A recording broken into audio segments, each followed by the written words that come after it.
Hi, welcome to my kitchen. Today I'm going to be making a coleslaw. There's many different recipes. Now this one here is Loretta Lynn's recipe.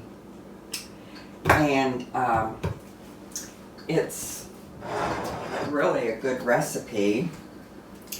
We start out with our cabbage.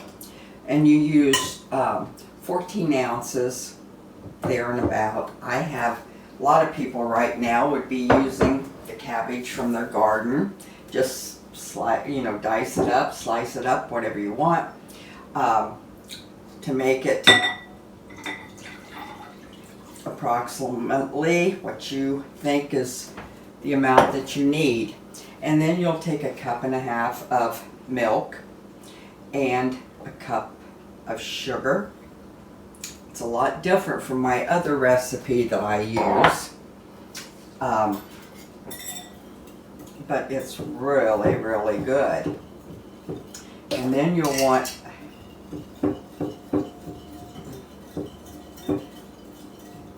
it's 1.25 cups of milk, and then you'll want 1/3 cup.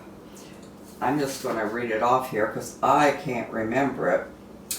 1/4 cup of buttermilk. Then you're going to want to add in 1/2 cup of mayonnaise. I was saying earlier, telling my son, Loretta Lynn and I had a few things in common. She was a coal miner's daughter, and so was I. My dad was a coal miner, and we lived down in Kentucky also. In fact, that's where I was born. And you want to add 1/2 cup of mayonnaise.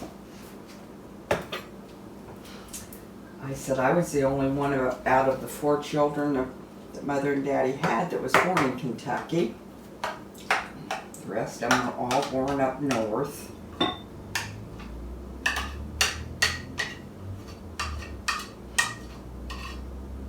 Had a couple other things in common. Of course, we were both born down south. Both love music. She loved to sing and I loved to listen to it. Because God knows I couldn't sing.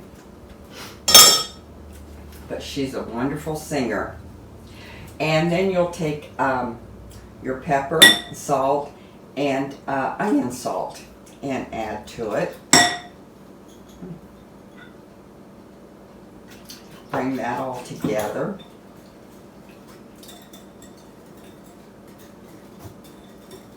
I know when my daddy was sick, we took him down to Kentucky. He wanted to go visiting places that he had been to before and just reminiscing. We went down to the coal mines where he had worked at. I'm going to make a mess of this Dijon mustard. I didn't shake it up before I opened it, and you only want just I think it's a teaspoon of it. I think that's about enough. And we went down and went past where I was born at, went past the schoolhouse where I guess he worked as a janitor for a little bit there or something, and then we went up to where Grandma and Grandpa, my great-grandparents lived. That was up on the hill, and he said he would love to have the old cart that they used to use when they'd go back in the mines to get the coal out on. And my uncle was with us, and he said, well, me and Vera will go back up there and get that for you. Daddy says, well, I know it's in the mine. And I'm like, if Daddy wants it, I'll go get it. So we got out and went up there, went up in the up the hill and back up in there, way up the hill. to the mouth of the mine, and I'd never seen back in the mine or anything before. And all at once my dad started screaming, "Vera, stop!" So I did, and I'm like, "What?" And he says, "Don't go in there." And you know, I was just about to go in, and he says, "Come back." And I'm like, "Well, it's right here." He says, "Come back." I'm like, "Okay." So we came back, we came out, and I says, "What's the problem, Daddy?" And he said, "It's no problem." He says, "But I just remembered." He says, "That place is probably infested with snakes." And I'm like, "You gotta be kidding." And he said, "I don't know why on earth I would have sent you up there, because I'm terrified to death of snakes. But for Daddy, I would have done it." So I was glad he stopped me, because I'd have passed out right now.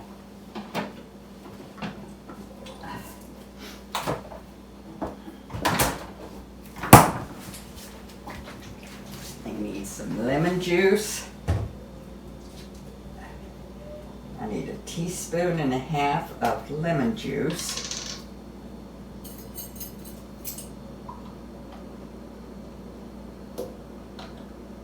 But you know, you don't think of things like that till you're there doing it.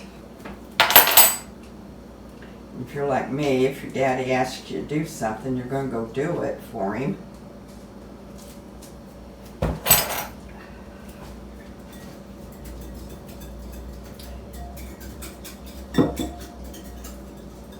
Bring all that together real good.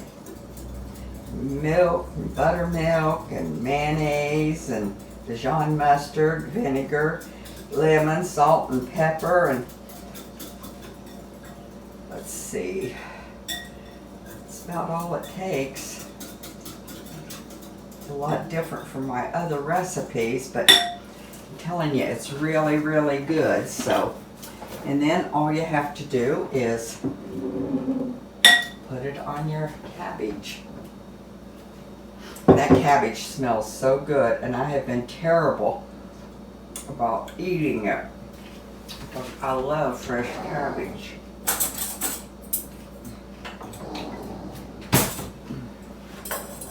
I love to just take it and just eat and eat and eat of it.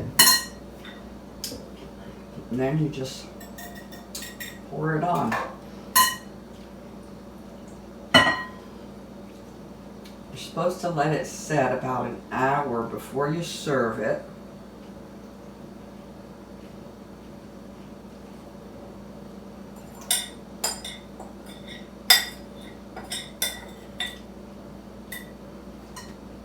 Your pepper wants to settle to the bottom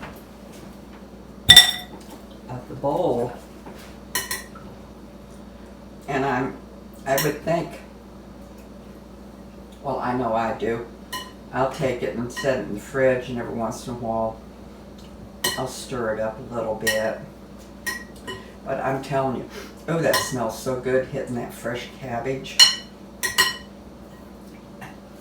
I don't know if anybody else does it, but when you cut your cabbage up, you've always got that center core piece, and that is the best piece of cabbage. I love to take that and just sit down and eat that after I get the cabbage all cut up. Not share it with anybody. I love that piece. And I usually get it. Because I'm the one cutting it up, I don't share it, so no one knows I'm eating it. Ooh, that smells good. Now, I probably could add a little bit more cabbage in that. I'll wait and see how much it absorbs, because it's a little bit wet, and if I want to add more, I will. So you'll just have to play with that yourself and see what you think, if you need to add more, and if you do, just stick a little bit more in it, because you probably could. And you'll have to put that in the fridge and let it set for about an hour before you eat it, so it absorbs all those good flavors of that Dijon mustard and that buttermilk. Ain't nothing better than buttermilk.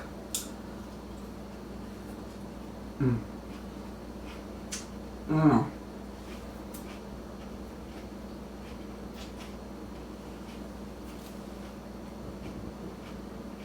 Mm-mm-mm.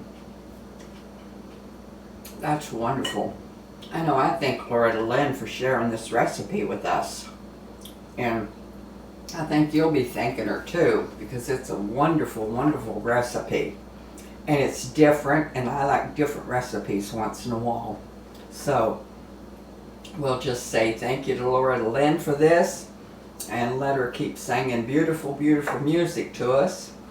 And we love it, and I really appreciate all the recipes that we get from her. Anyway, go pick up cabbage out of the garden and make this tonight. You'll love it. And I thank you bunches for tuning in.